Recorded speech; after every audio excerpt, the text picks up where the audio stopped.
Você está sintonizado na Agenda Econômica da TV Senado.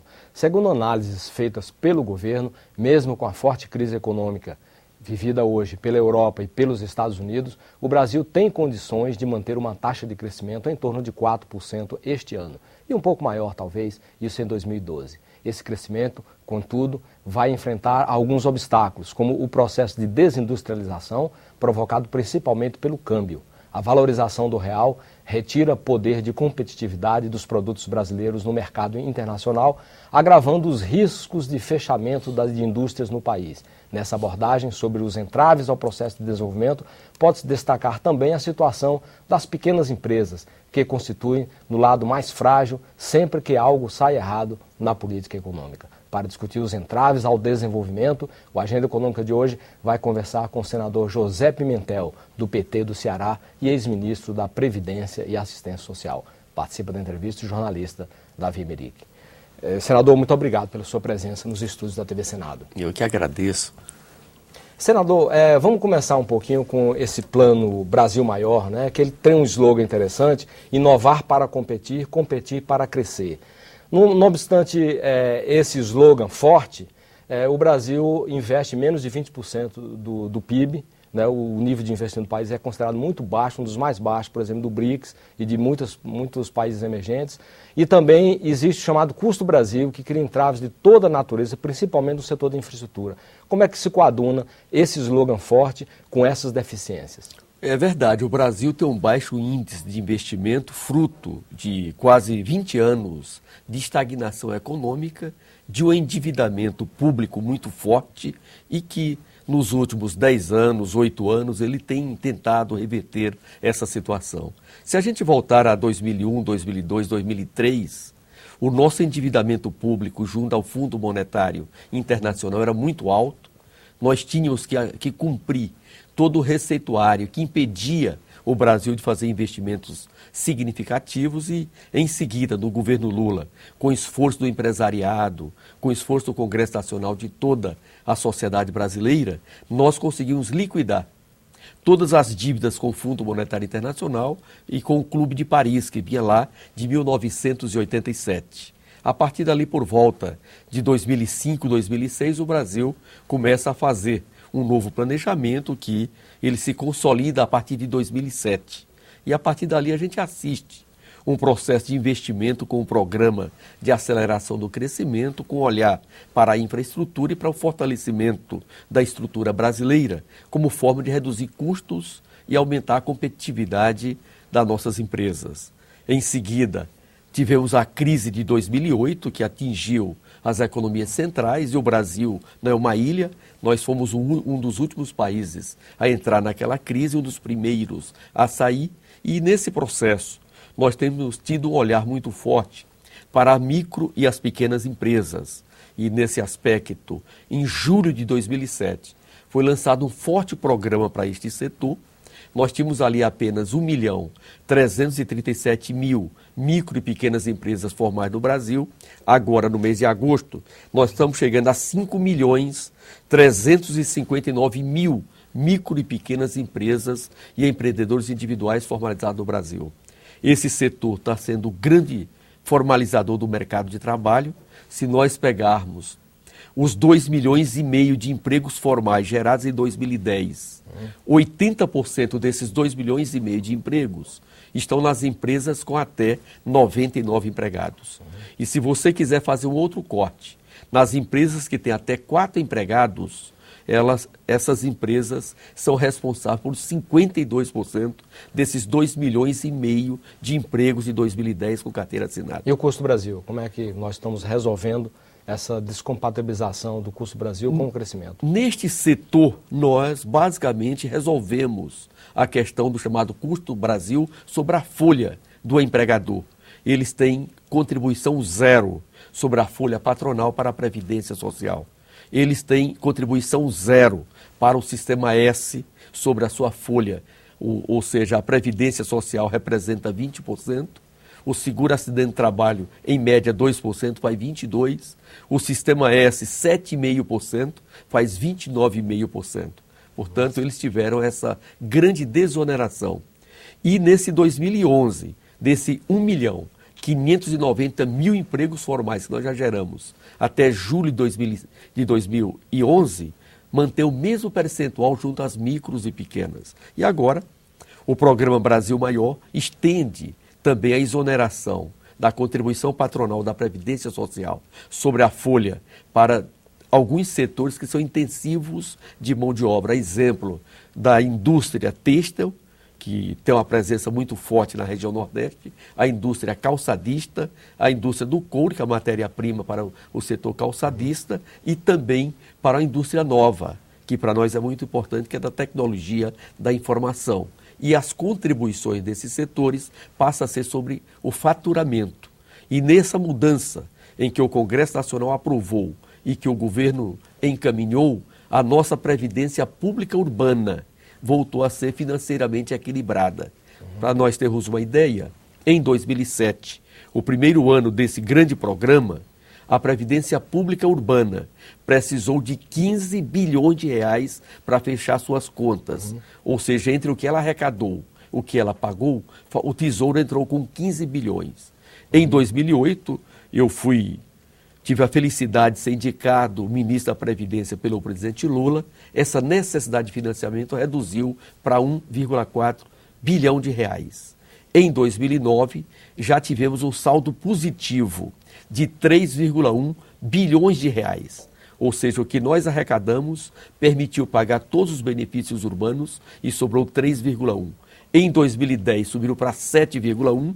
E em 2011, neste ano, no ritmo em que as coisas estão andando, nós vamos ter um saldo positivo de 12 a 14 bilhões de reais. Em outras palavras, aquela necessidade de financiamento de 15 bilhões lá de 2007 virou um saldo positivo para o Tesouro entre 27 a 29 bilhões de reais só numa conta pública da Previdência Urbana. Senador, o senhor deu um dado importante, que é a questão da formalização das pequenas e médias empresas de 1.300 e tantos para 5.300, agora... 359. 5.359. E a formalização, tanto de empresas quanto da mão de obra, é importante, porque tem um impacto direto na Previdência, talvez esses números já representam isso. Exatamente. Mas nós temos um problema, o índice de investimento no Brasil anda estagnado em torno de 18% há muito tempo. Como é que o senhor acredita que isso vai crescer com esse novo plano do governo? Qual o limite desse crescimento? Até onde isso pode ir? Como o senhor avalia a questão do índice de investimento na economia brasileira? Nós precisamos que o nosso investimento chegue a algo em torno de 30%. Ou seja, um crescimento aí da ordem de mais 50% sobre o que nós já temos hoje, saindo da casa dos 20% para 30%. Qual período, mais ou menos, para alcançar, o senhor acha esse... O Brasil está sendo preparado para atingir isso em 2030.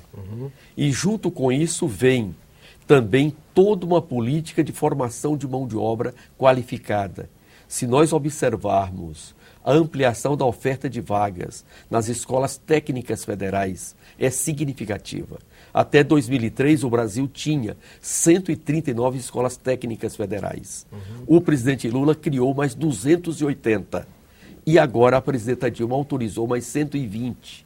Em outras palavras, nós estamos indo para 539 escolas técnicas federais. Dessas, 400 construídas basicamente de 2007 para cá.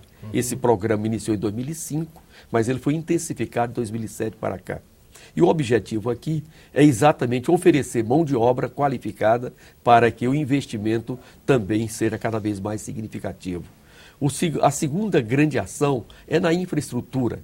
Se nós observarmos nossa rede ferroviária, que é o transporte de grande parte da nossa produção deveria ser por rede ferroviária, em face do acordo das montadoras, lá da década de 50, o Brasil foi obrigado a desativar sua rede ferroviária e nós somos um dos poucos países do mundo de extensão territorial que cobriu as suas linhas ferroviárias com asfalto. Hoje nós temos algo em torno de 8.200 quilômetros de ferrovia sendo construída. O plano é para 80 mil, né? Exatamente. Entre essas está a nossa Transnordestina, que para nós é decisivo. Ela inicia em Eliseu Martins, nos Cerrados do Pernambuco, aí vem até Salgueiro, no Pernambuco, e dali tem dois grandes ramais. Um ramal que vai para Suape, que é o porto do Pernambuco, e o outro para Pecém, no Ceará. Agora, veja a que ponto nós chegamos. Os dormentes, foi preciso construir uma fábrica em Salgueiro para fazer os dormentes, porque agora não é mais de madeira, para preservar a questão ambiental. Elas são ligas de ferro. Mas os trilhos, que não tem tecnologia nenhuma, está vindo da China. Ou seja, o Brasil manda o minério para a China, lá é transformado em trilhos para nossas ferrovias, os trilhos vêm da China. E agora estamos fazendo um apelo à Vale do Rio Doce e às outras siderurgias do Brasil, para que pelo menos os trilhos sejam feitos no Brasil, para que a gente possa... E que não deve ter uma grande tecnologia para produzir trilho, né? Nenhuma. Mas não tinha demanda, né? Não tinha demanda, por isso não se fazia. Se você vai para o setor de portos, os nossos estaleiros foram desativados exatamente porque os nossos portos também não eram competitivos. Foi feito um processo de dragagem em grande parte deles e hoje estamos com os nossos estaleiros voltando a funcionar, abrindo estaleiros novos e as grandes empresas de transportes, como é a Petrobras, a Vale, entre outras, estão começando a substituir os navios fretados, porque tem um impacto muito grande em contas correntes no serviço da nossa receita, da nossa conta de pagamentos, e só a Petrobras vinha tendo algo em torno de 8 a 9 bilhões de dólares por ano de frete no seu processo. E ela está construindo uma série de navios para começar a ter pelo menos uma melhor distribuição nesse processo. E agora a Vale do Rio Doce também começa no mesmo sistema. Por que isto? Porque nossos portos voltaram a ser estruturados, voltaram a ser dragados e voltam a ser mais competitivos. Mas ainda precisamos fazer muita coisa nesse setor. Se você vai para o mundo do estímulo à tecnologia, o programa Brasil Maior, ele tem uma vertente muito forte para esse setor, para que as nossas indústrias voltem a investir em tecnologia, inovação tecnológica, para ser competitiva. Esse é um setor que tem uma capacidade ociosa e os estados semi-industrializados resolveram importar máquinas e equipamentos do que comprar da própria indústria brasileira. E a motivação disso é a chamada diferencial de alíquota do ICMS, que é um tema que nós precisamos urgentemente enfrentar. O que é que acontece?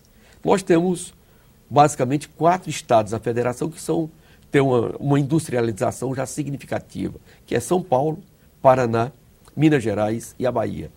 Os outros estados semi-industrializados, quando compram a máquina ou equipamento dos estados industrializados, no estado industrializado ela vale 100, chega no estado semi-industrializado por 107. Esse 7 é o ICMS na origem. Em seguida, ele se credita em mais 11 junto ao estado onde está essa indústria, que faz os 18, que é a alíquota do ICMS.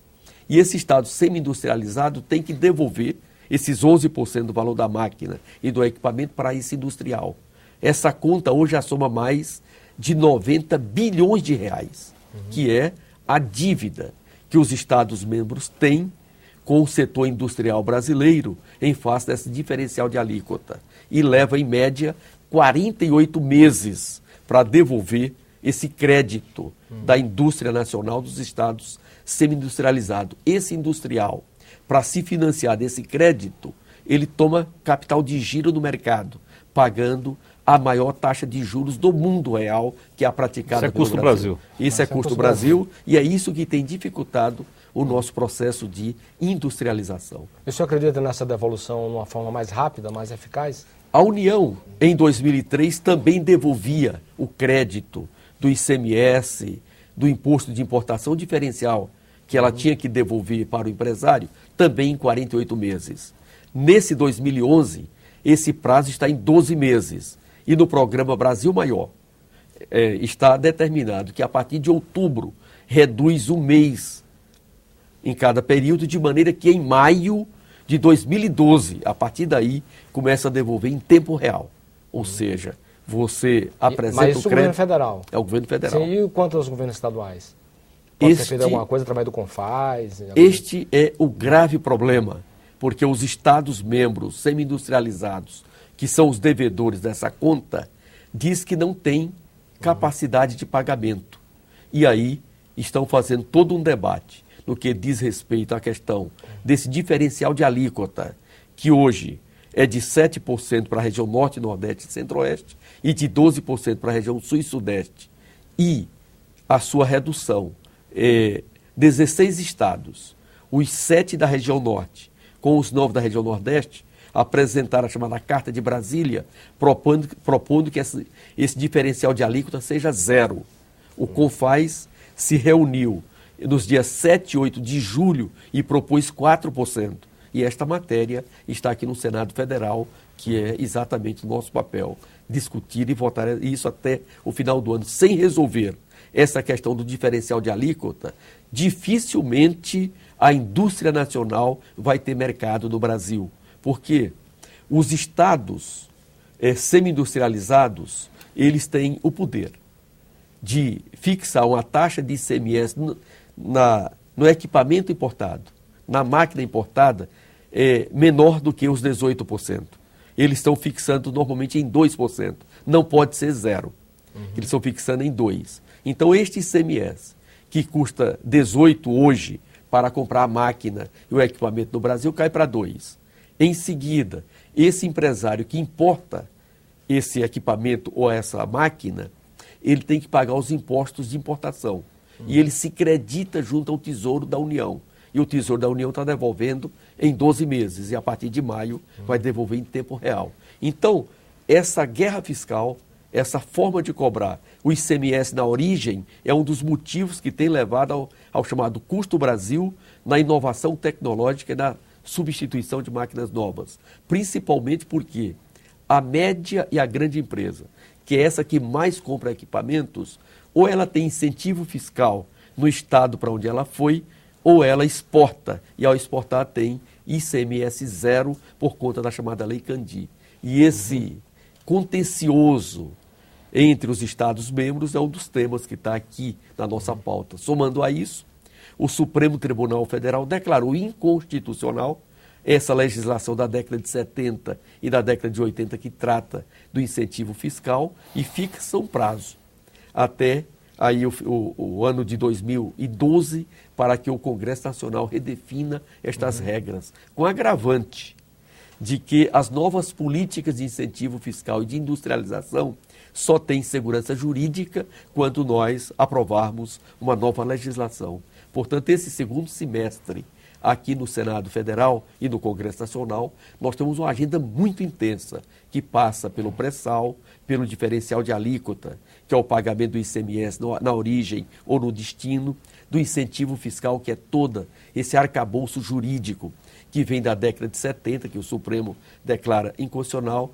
a questão do Fundo de Participação dos Estados, que é de 75 a legislação, foi atualizada em 89, e o Supremo também julgou inconstitucional agora, em 2011. Portanto, nós temos aí um conjunto de ações para debater, ao lado do chamado Custo Brasil, da crise econômica internacional, também essa relação do Pacto Federativo. No próximo bloco, os riscos da desindustrialização. Aguarde.